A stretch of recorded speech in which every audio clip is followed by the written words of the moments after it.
This is what all the fuss is about. Bow. You've been waiting for it. I've been waiting for it. The affiliates present Trendsetter live with Trendsetter Sense. What was a trip was Chilli didn't want to be, she was in dresses and stuff, so she didn't want to be in the baggy clothes and all that.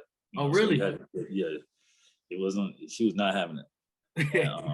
But by the time we finished doctoring on everything and making the group and making the and kind of putting the stuff together, then it meshed and we just kind of recorded we were recording every day, just recording whatever was happening, and it was that was just the main start of like us getting up. Michael Bivins is who named Left Eye, because it was supposed to be like BBD, TLC, ABC, and he was dating Left Eye, so he named her Left Wow.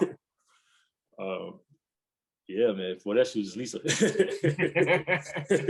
So, did you and Chilli know each other before TLC, or that was when y'all started working together? I kind of knew her like because she's from Columbus. She had people in Columbus also. Okay. So cousin of hers was like we got to know each other from that. But we really settled in when we started working on the group. We started saying, "Hey, wait, don't I know you from Columbus, or don't I know you from?" They really settled in then, yeah.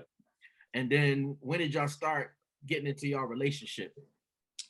It was during the first album that we started hanging out during the first album, and then and I think Pebbles was getting to know the group too, and so Pebbles didn't know that we were hanging out. Like she used to always be hard on the girls, like don't be no whores, don't be going around don't date the producer, don't date this. And what happened? Dated the producer.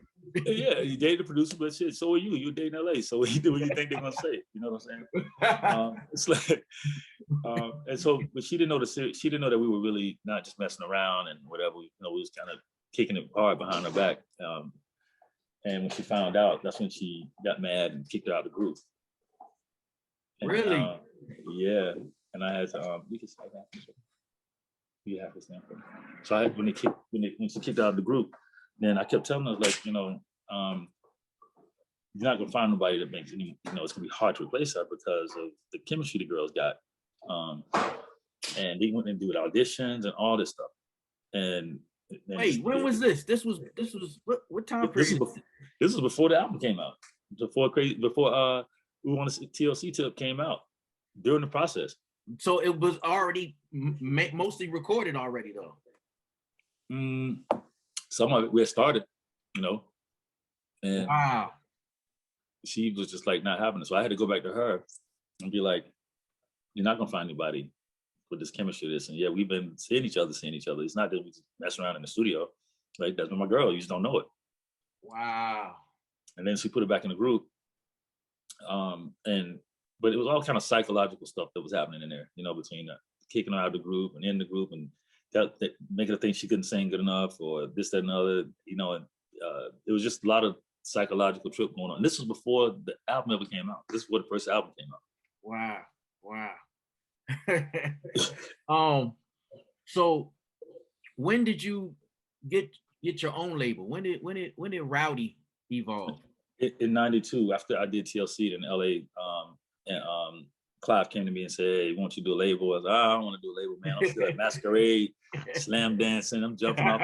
I'm in a whole other alternative element at that time. I didn't even want a label." So they was like, but make a label out of all the shit you do like."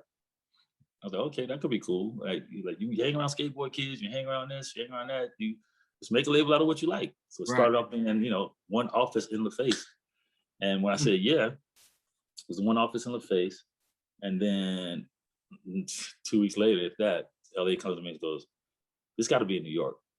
You got to have offices in New York." And so then it turned into 23 people on my staff. We have an office in New York, signed to King and I, and Y'all So Stupid and all that stuff, doing the deal with Buster. And I didn't like New York like that.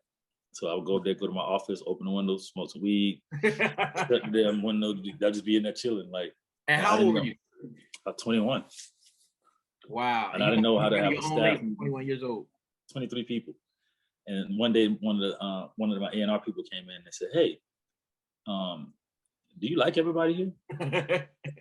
I said, "I think so." They said, "You might want to have a staff meeting so you can meet everybody." I was like, "Oh, okay." So I walked around and said, this is your alternative department, this is your publicity department, this is your hip hop department, this is your, that's like, damn, I got all this. It's like, yeah, you got people on pins and needles because they think you don't like them because you don't talk to nobody. I was just like, I'm just not used to talking to people like that, and being up in New York like that, you know.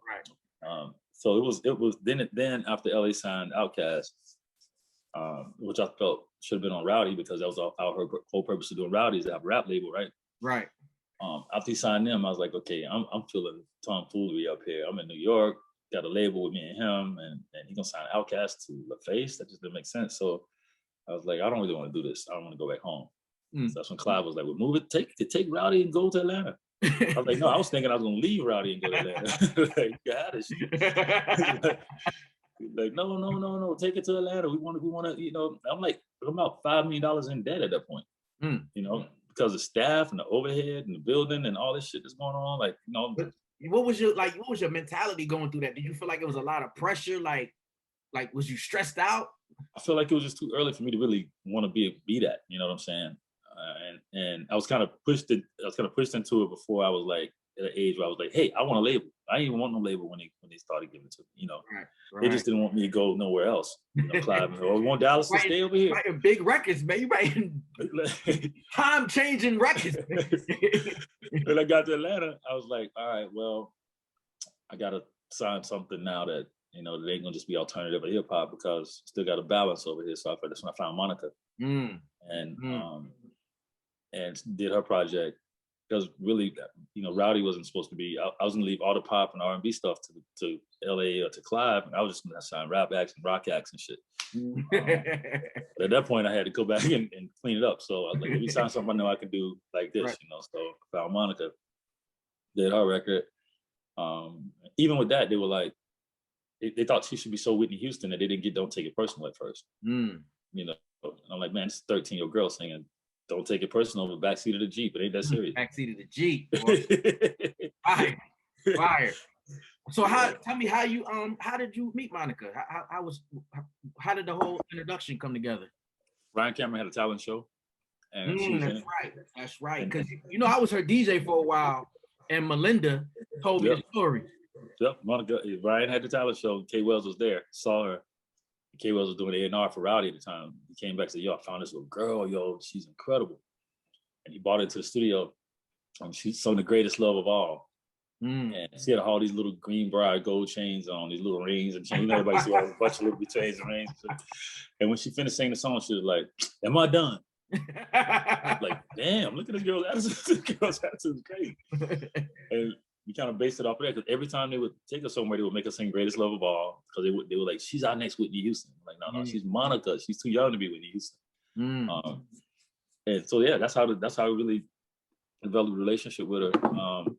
And then from that point, when I was leaving Arista, I said I wanted to get out of there. I was like, Clive, I don't want to be in here anymore. She's making me miserable. Like, you just want to be like, oh, we got Dallas, and we got LA, and we got Face, we got Puffy, we got so, yeah. I was like, I just want to get out of here. I said, I'll tell you what, let me have everything else. Give me my name, give me my masters, and you keep Monica. And I'll keep working on her project for you. But I just don't want to I don't want this to be my house. You know what I'm saying? And so we did that right before Street Symphony and Boys Mind and stuff. Got you, man. So talk about it always seems like you have these labels, but then you like, I don't have nothing to do with it. It's like the love is more with the creative side of it. Than the culture of the music, rather than dealing with just the whole politics and the business side and just the stresses. Kind of talk about like your journey and like why it always seems like it goes in and out. It's because, I mean, for one, I think in the record business, especially, it changed a lot. It was changing a lot.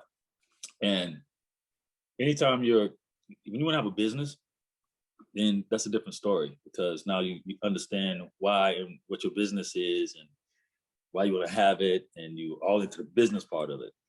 Coming up being a writer, being creative, every time the business part would get like, if I don't like them people, like I don't like them motherfuckers. So I'll be like, I don't like them, I'm out. Right? So as I got older, I learned to say, okay, it's all right not to like them, but that doesn't mean you have to be out. You got to learn how to deal with this. You know what I'm saying? Right. So then we started Free World. That's why JT Money and Sammy. Then that was different because it was funded by Allen and Company. So it was a self-funded place. It wasn't funded by a label. So that was a different experience. And then by the time we got to the end of that, there was some business stuff that went on with the guy I did the partnership with and the funders. And when that started getting hectic, I was like, man, because I wasn't really, I was still super creative. I wouldn't, anytime business stuff came up to make a problem like that big enough, then I was just like, I don't want to have nothing to do with no shystiness. I don't have nothing to do with nothing. I sleep well at night, So got out of there. Then I ended up going into Island, VP of A&R at the Island Def Jam. And during that time, after that, I had a clause where I couldn't kind of go back and do, something for a minute as a label. Oh, okay. So as soon as that was over, then I went to London and started Tape, the club in London. This is what all the fuss is about. Bow. You've been waiting for it. I've been waiting for it. The affiliates present Trendsetter. live with Trendsetter Sense.